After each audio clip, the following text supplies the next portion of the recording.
En esta ocasión, el maestro Ramana nos enseña una verdadera joya de la síntesis de sus enseñanzas, la cual fue su aporte a los Upanishads.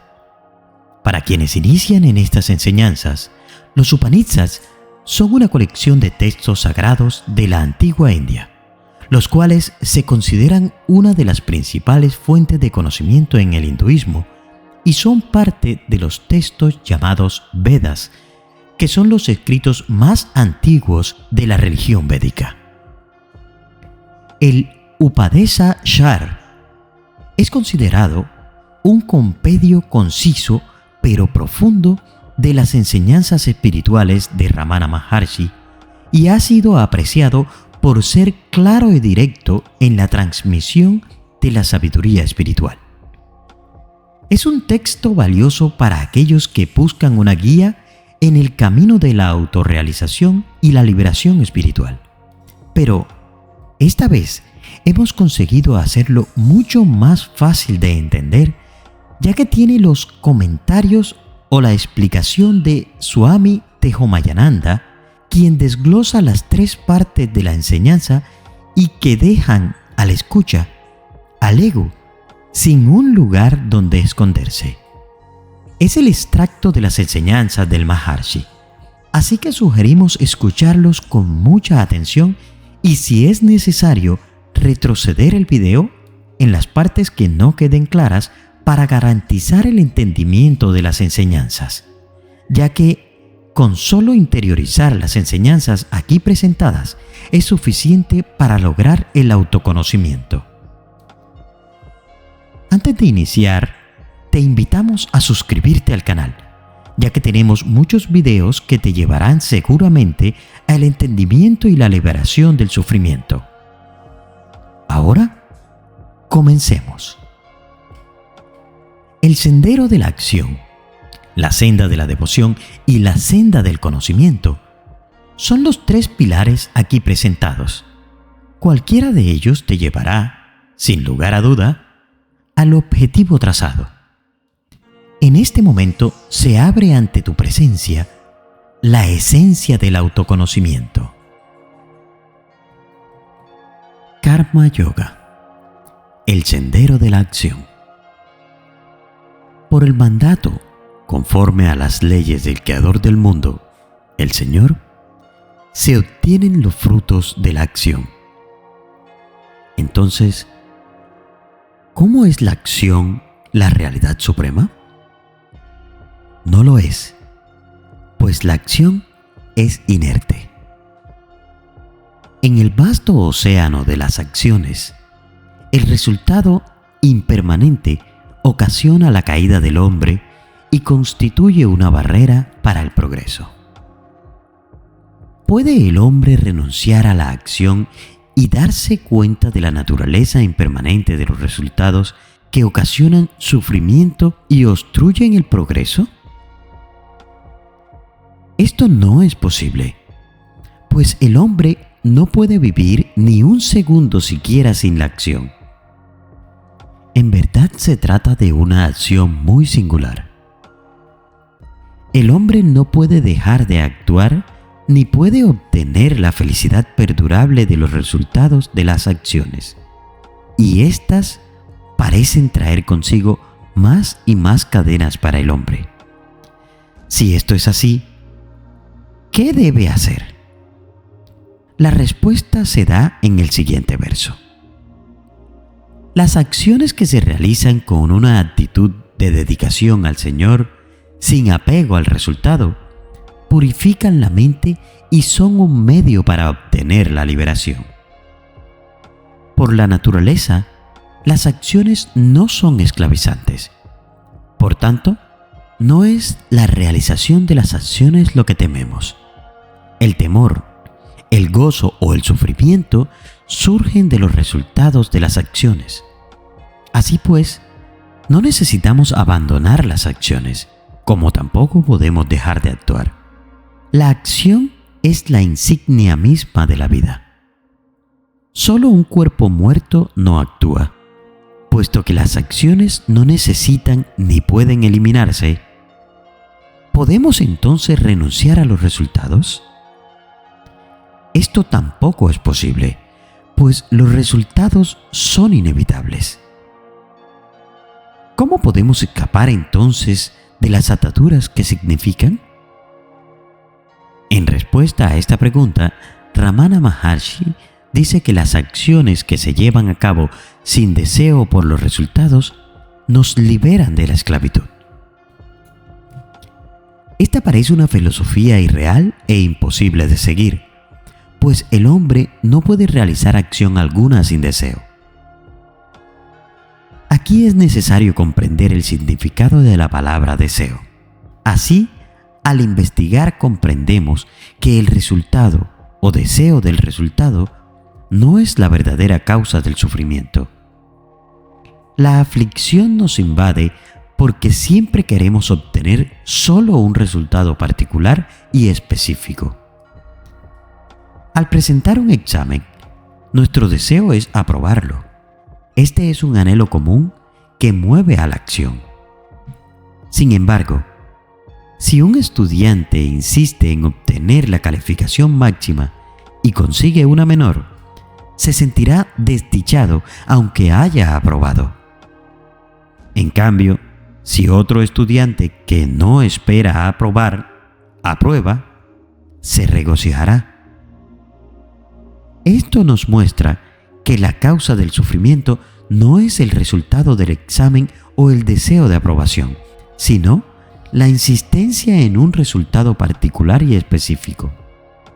A esta insistencia se le denomina apego, el cual es la principal causa de la esclavitud. Debemos tener en mente que solo la ejecución adecuada de la acción es lo que está en nuestras manos. Los resultados se obtienen de acuerdo con diversas leyes creadas por Dios. De ahí que la insistencia en que siempre se debe obtener solo los resultados deseados sea fútil. Solo un candidato puede ganar las elecciones. No todos pueden conseguir el resultado deseado. Por ello, debemos actuar y hacerlo lo mejor posible, pero liberándonos de las trabas que constituyen las falsas expectativas y la insistencia. La frase efectuando sin deseo indica esto. La renuncia a la errónea insistencia es la elección que de aquí se desprende. Experimentamos apego por el resultado porque nos sentimos hacedores de acciones, independientes, autosuficientes. Esta noción se denomina ego. El hacedor se convierte en el disfrutador y de ese modo el individuo naturalmente se ata a los resultados. El primer verso demostraba que esta noción de hacedor es falsa.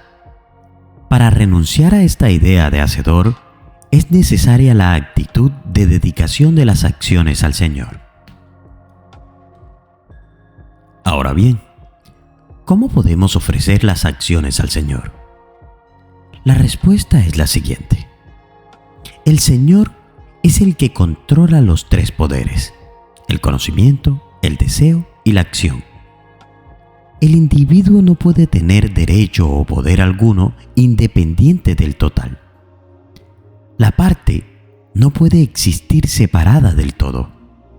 Por lo tanto, solo del Señor obtenemos la capacidad de desear, conocer y actuar.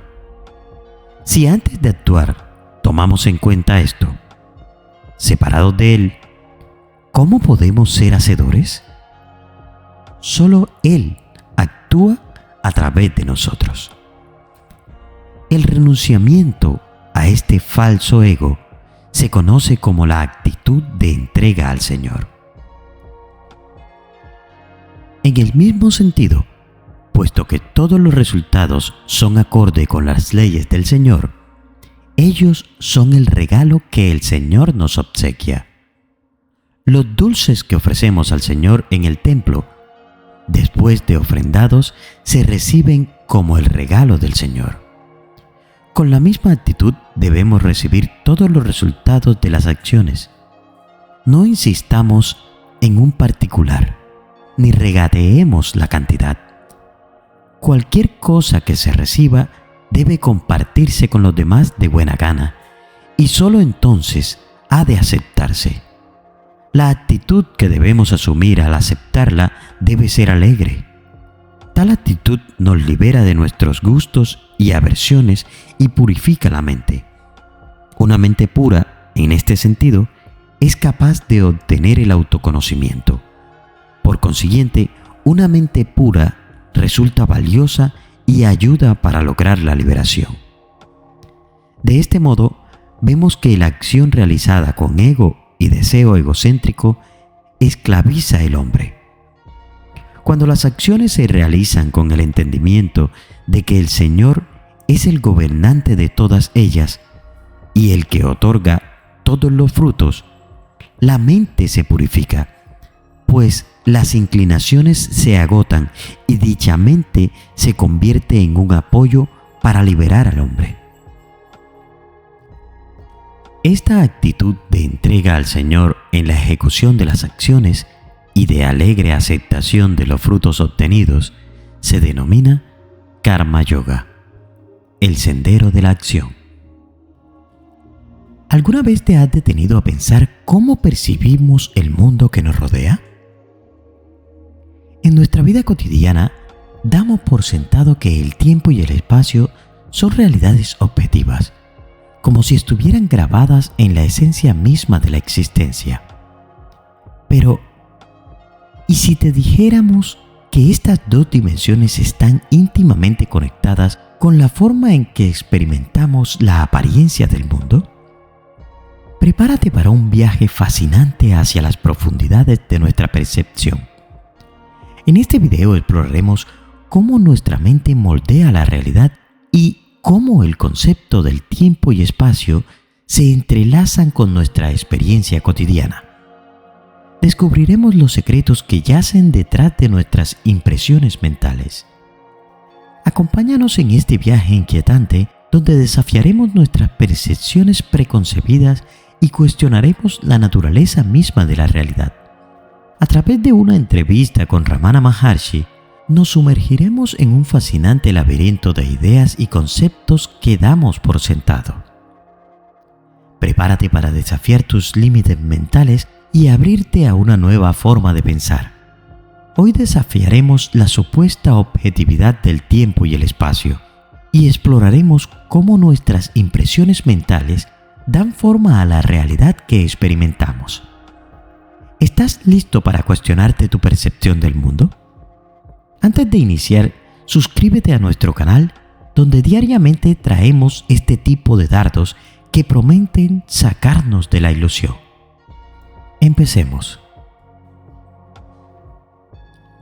La mente conoce todos los objetos visibles, el cuerpo físico y todo lo demás, igualmente en el sueño con sueños y en la vigilia, como separados en el espacio y el tiempo, y por consiguiente es necesario indagar si estos dos son reales o no. Estos tres, a saber, espacio, tiempo y causalidad, han sido mostrados que son sólo mentales por un filósofo occidental llamado Kant, por medio de buenas razones.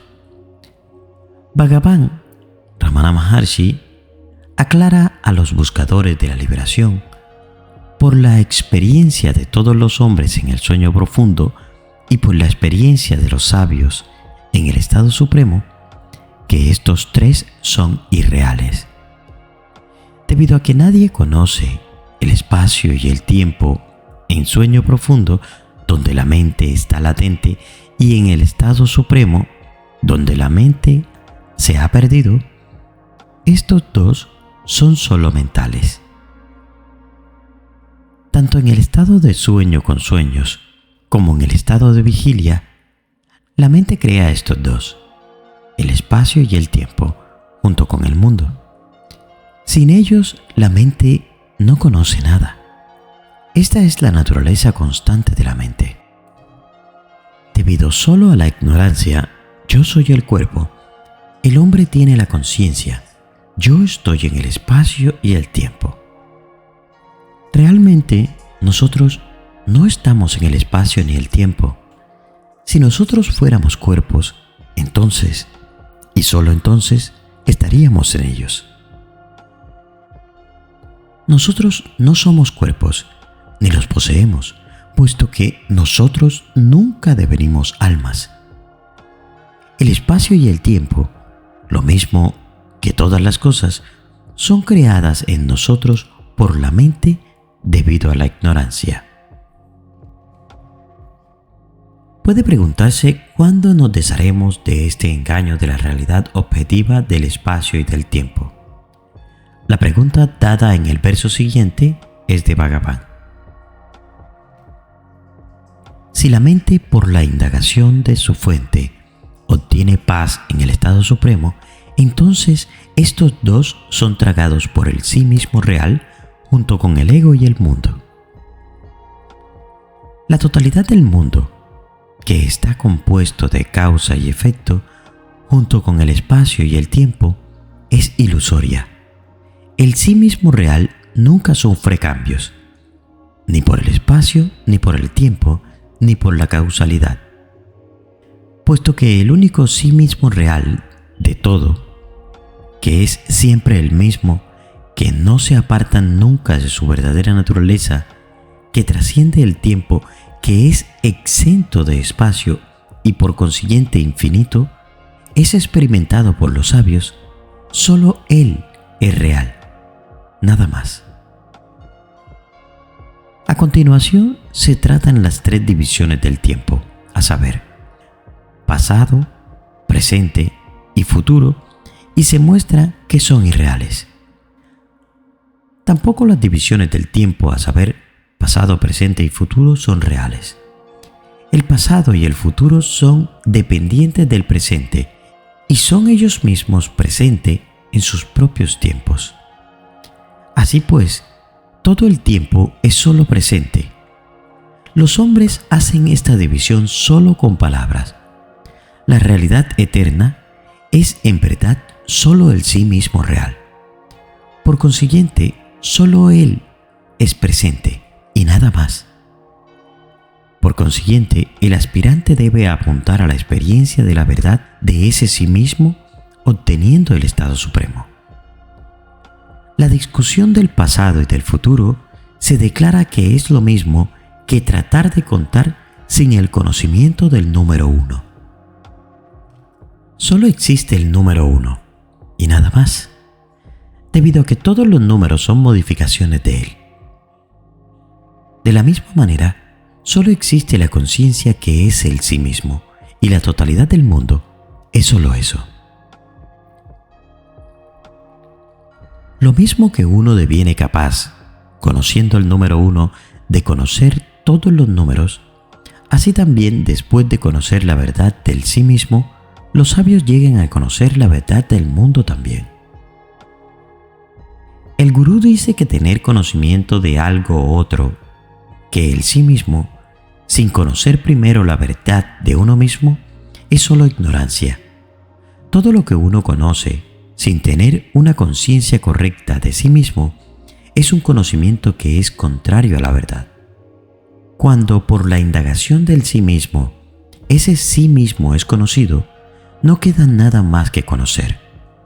Para el sabio, todas las cosas brillan solo como el sí mismo, y por consiguiente, el sí mismo es bien conocido como el todo en el Vedanta. Por consiguiente, Bhagavan Sri Ramana dice que la omnisciencia es solo el estado de ser el sí mismo real. Él también dice que lo que es considerado omnisciencia por el ignorante es solo ignorancia. A continuación se expone cómo el sí mismo es el todo. Este mundo no es otro que el cuerpo. Este cuerpo no es distinto de la mente.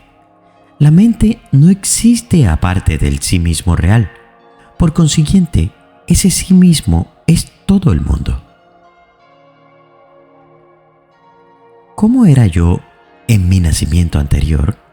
¿Y cómo seré yo en el nacimiento siguiente? Tales indagaciones son sólo debidas a la ignorancia, porque el sí mismo no ha nacido nunca. Pensar sobre la totalidad y las distintas unidades individuo es una actividad sin sentido para los buscadores de la liberación. Solo la indagación en la fuente de quien el ego está interesado en la totalidad y la unidad conduce a la liberación. ¿Por quién y cómo fue creado el mundo en el comienzo? ¿Qué es Maya? ¿Qué es ignorancia? ¿Cómo llego a ser el alma individual? Tales preguntas sin sentido son planteadas por los enseñados debido a que ellos olvidan la cosa principal en la que es necesaria indagar. El secreto de la creación es brevemente expuesto a continuación. No hay creación aparte de ver. Visión y creación son uno y lo mismo. Y debido a que esa visión se debe a la ignorancia, cesar de ver es la verdad de la disolución del mundo. Maya es explicada a continuación.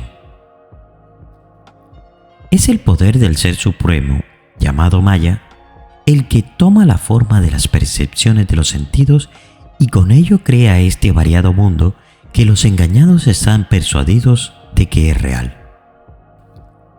La ignorancia del individuo está relacionada con el poder de ilusión que pertenece al Ser Supremo.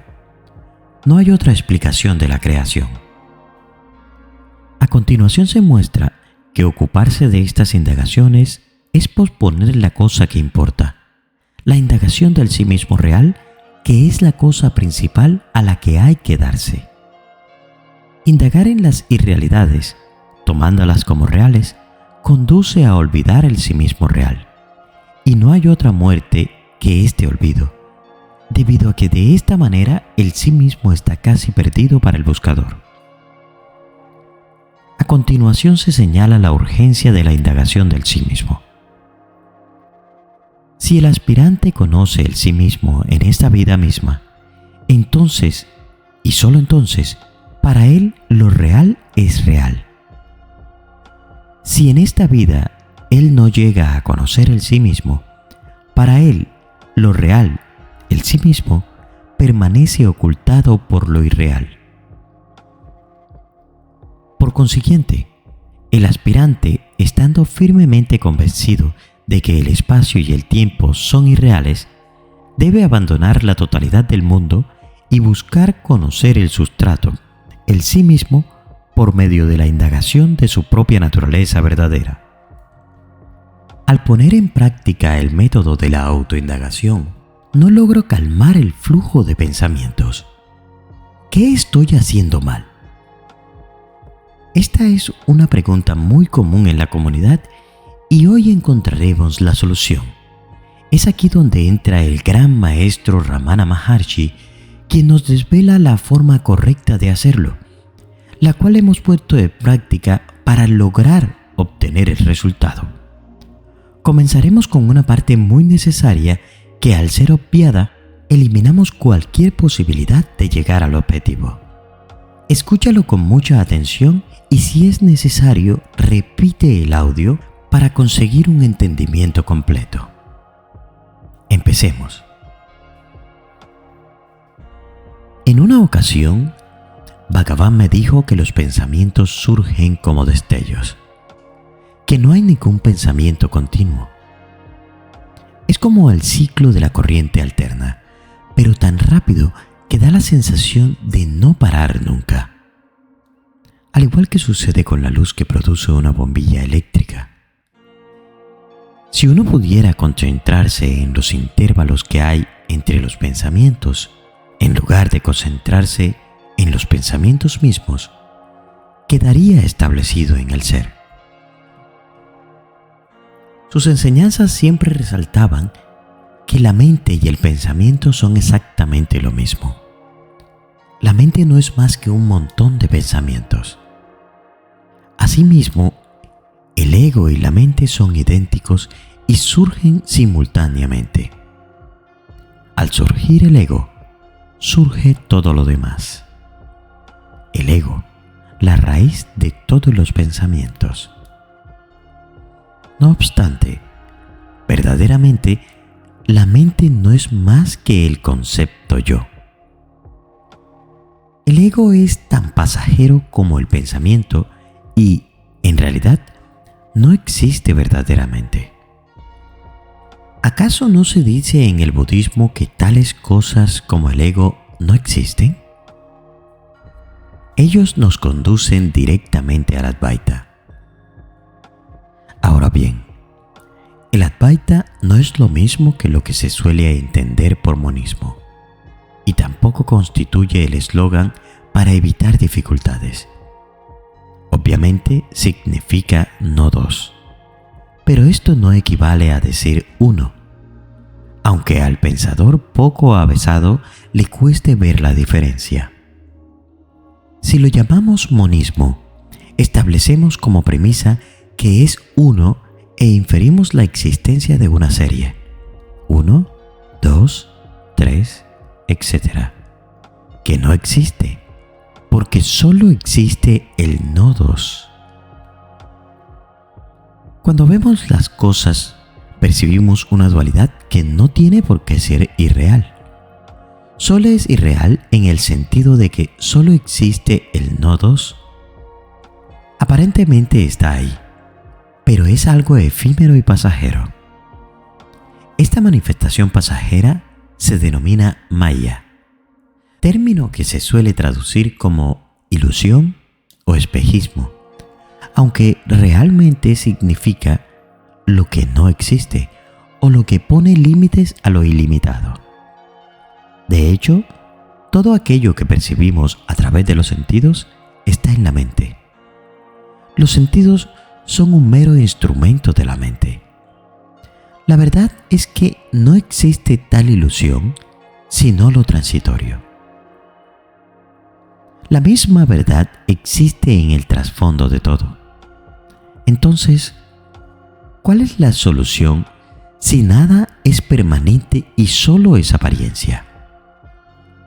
Bhagavan explicaba que esta idea también se aplica a nuestro cuerpo y a nuestro ego, a los cuales nosotros damos la máxima importancia y que, no obstante, son considerados meras sombras efímeras.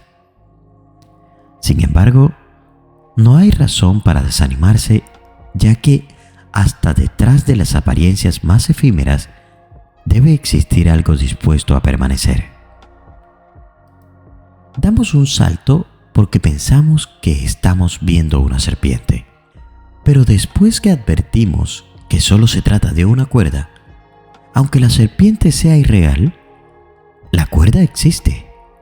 Por tanto, la solución de nuestro acertijo consiste en ir buscando y encontrando lo que hay de permanente detrás de lo transitorio. Esta era la solución que proponía Bhagavan y que nos enseñó a practicar con su método de autoindagación. Seguidamente explicaremos cómo es que debe hacerse realmente la indagación, porque sé que muchos de nosotros tenemos en las etapas iniciales un problema con esta opción de preguntarnos ¿quién soy yo? Terminemos esto y luego lleguemos a la parte de la explicación de la autoindagación.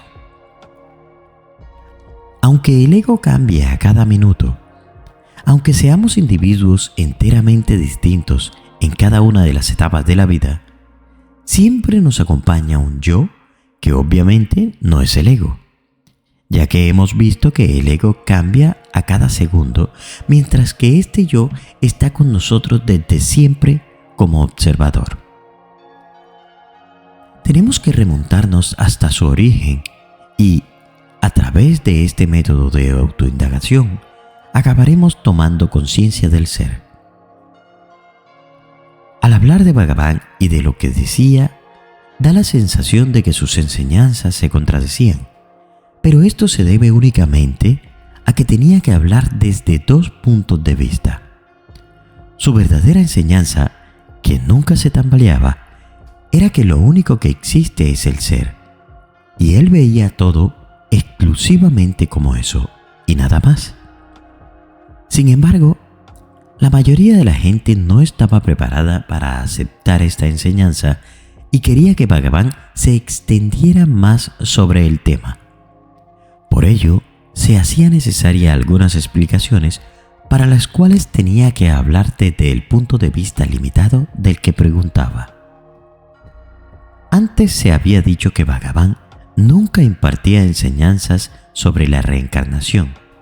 Y esto es cierto, aunque desde nuestro punto de vista la aceptaba, como también la aceptaba Buda, creo yo. ¿Cómo era posible que Bhagavan incluyera la reencarnación en sus enseñanzas cuando solo veía la unidad? No obstante, en el libro Talks nos explica que el ego va naciendo en una sucesión de cuerpos porque mientras persista la idea de individualidad, debe existir alguna forma que ésta adopte hasta que deje de existir el individuo. Esa sucesión de individualizaciones se traduce en un cambio constante de formas porque cuando se consume un grupo de vasanas, otro lo reemplazará. Para el que no está iluminado, siempre existen estas contradicciones. Bhagavan nos decía que prestemos siempre atención al presente, que descubriésemos quiénes somos ahora, ya que el tema de la reencarnación tiende a posponer las cosas para el futuro. ¿Qué más da si vamos a tener una cantidad innumerable de vidas para poner todo en su lugar? Instrucciones para la autoindagación. Bhagavan dijo: cuando los pensamientos aparezcan, deténlos antes de que se desarrollen mediante la pregunta: ¿a quién vienen estos pensamientos? ¿Qué importa si continúan apareciendo muchos pensamientos? Investiga su origen o averigua quién tiene los pensamientos, y tarde o temprano la corriente de pensamientos cesará. Así es como la autoindagación debería practicarse. Cuando Bhagavan hablaba de esta manera, a veces usaba la analogía de la fortaleza sitiada. Si uno cierra sistemáticamente todas las entradas a la fortaleza y elimina uno a uno a los ocupantes cuando intentan entrar, tarde o temprano la fortaleza quedará vacía. Bhagavan dijo que debíamos aplicar esta misma técnica a la mente. ¿Cómo ha de hacerlo? Sella todas las entradas y salidas mediante la no reacción a los pensamientos o a las impresiones sensoriales. No permitas que nuevas ideas, juicios, gustos y disgustos, etc., entren a la mente y no permitas que los pensamientos que van surgiendo florezcan y escapen a tu atención. Cuando has sellado la mente en este modo, desafiará a cada pensamiento emergente según aparezca preguntando: ¿de dónde viene este pensamiento? ¿O quién está teniendo este pensamiento? Si puedes hacer esto constantemente, con total atención, aparecerán nuevos pensamientos momentáneamente y luego desaparecerán. Si puedes mantener el asedio durante suficiente tiempo, llegará un momento en que no surgirán pensamientos. Y si lo hacen, solo serán imágenes fugaces en la superficie de la conciencia que no te distraerán. En ese estado libre de pensamiento, empezarás a experimentarte a ti mismo como conciencia, no como mente o cuerpo. Sin embargo, si relajas la vigilancia incluso por unos pocos segundos y permites que nuevos pensamientos se desarrollen y escapen sin ser desafiados, se levantará el asedio y la mente recobrará parte o toda su fuerza interior. En una fortaleza real, los ocupantes necesitan constantemente suministros de comida y agua para resistir durante el asedio. Cuando se quedan sin suministros, los ocupantes deben rendirse o morir. En la fortaleza de la mente, los ocupantes, que son los pensamientos, necesitan un pensador que les preste atención o disfrute de ellos. Si el pensador niega su atención a los pensamientos que surgen o los desafía antes de que tengan tiempo de desarrollarse, los pensamientos morirán de inanición. Desafíalos mediante la constante pregunta: ¿quién soy yo? ¿Quién es la persona que está teniendo estos pensamientos? Para que el desafío sea efectivo, debes hacerlo antes de que el pensamiento emergente haya tenido la oportunidad de desarrollarse dentro del flujo de los pensamientos. La mente no es más que una colisión de pensamientos, y el pensador es quien los piensa. El pensador es el pensamiento yo, el pensamiento primordial que surge del sí mismo antes que ningún otro, que se identifica con los demás pensamientos y dice: yo soy ese cuerpo. Cuando has erradicado todos los pensamientos, excepto el propio pensador, mediante una incesante indagación, o negándote a prestarle atención, el pensamiento yo se sumerge en el corazón y se rinde, dejando atrás de sí solo el despertar de la conciencia. Esta rendición solo tendrá lugar cuando el pensamiento yo haya dejado de identificarse con los pensamientos que aparecen. Mientras haya pensamientos vagabundos que atraigan o evadan su atención, el pensamiento yo siempre estará dirigiendo su atención hacia afuera en lugar de hacerlo hacia adentro. El propósito de la autoindagación es conseguir que el pensamiento yo vaya hacia adentro, hacia el sí mismo. Esto sucederá automáticamente tan pronto como dejes de estar interesado en cualquiera de los pensamientos que van surgiendo. Para saber que has llegado hasta este punto del video, déjame saber qué práctica utilizas para llegar a calmar la mente: la oración, la meditación o la autoindagación. Gracias y nos vemos en el silencio.